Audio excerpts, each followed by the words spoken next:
from sunny Mexico. Murray here, and I'm coming on, leaving my comfort zone and sharing with you some offerings that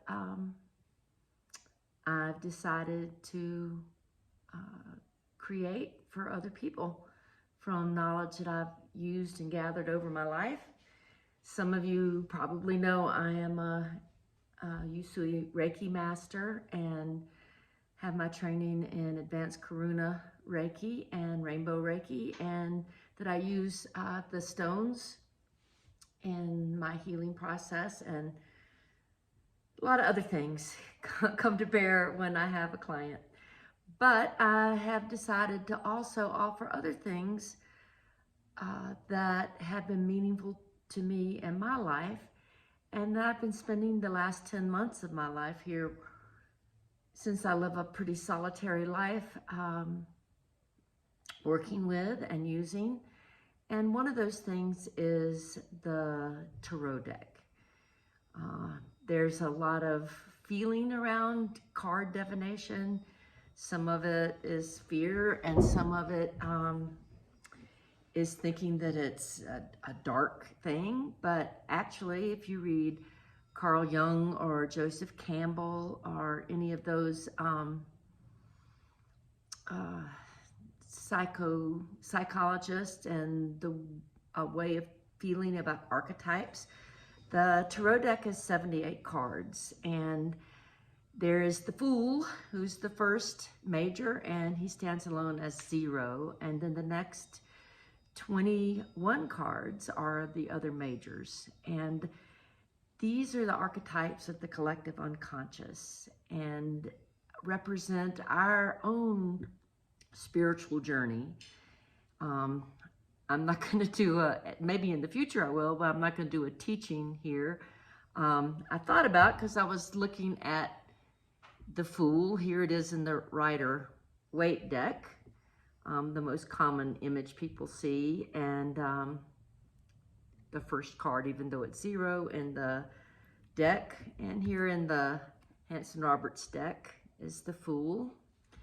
And then in this, my last tarot deck that I use, the Fool is called the Pilgrim. And the artwork beautiful on this. But I use these cards every day. Usually a 1-card draw for the day, sometimes a 3-card layout, sometimes a 6, sometimes a whole compass or a Celtic cross, or there's lots of different ways to lay out cards depending on the kind of guidance or information you might be looking for. It is not future prediction. It is energy. Everything is energy, and the energies come forward for guidance, and you look at the cards, the numbers, the suits of the cards, where they're placed around other cards, and you get a story. The majors are, like I said, the bigger cards, but there are 16 court cards from each deck that tell about personalities and offer more information. And then the rest of the cards, of which there are 40, or the pip cards, are the suit cards of ace through 10. And there's 4 suits, and they each represent an elemental energy. And so with all those things, when you do a layout, you can gather information about a question you have. You can ask yes or no questions, and there's a special process with that. But I encourage people not to do that, but to ask questions more open-ended, like, what do I need to know about a certain situation, or what is the energy around this relationship, or my career or job, or whatever. People usually want to know about their love life, their relationships, their family, about money and jobs, or about their own spiritual development, their own personal development. So within the deck, there are those answers. And I've been doing these cards for myself since I was around 17, 18 years old, and off and on, and then a lot more consciously and regularly over the last few years, and over the last 10 months, really regularly. So I want to offer that to people. If you would like a reading, then you can contact me on private message. And there's other things that will be coming forward, and I might go forward and do a little teachings. Say, maybe we'll talk about the Fool one day, or the history of the Tarot, or the energies of each of the 4 suits, or about numerology, or I might do a reading for someone or for myself and share how to interpret that. I'm really not quite sure how it's going to play out. I'm going to go with what I'm intuitively guided to do, as I was intuitively guided to do this. There are other offerings that are on the horizon too that I'll come on and talk about in the future. But if you're interested in receiving a reading, we can certainly do that. I can do it and then email the results to you.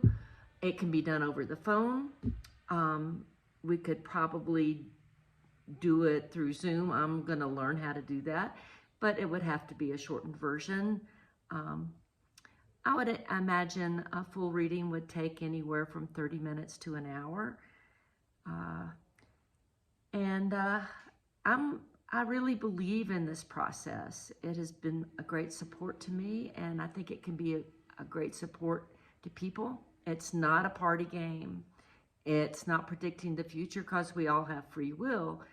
What you find in your cards are, if everything remains as it is, these are the likely outcomes that you might have, or it gives you guidance or advice on how to meet your challenges or obstacles that may be in your way. And some psychological things may come up.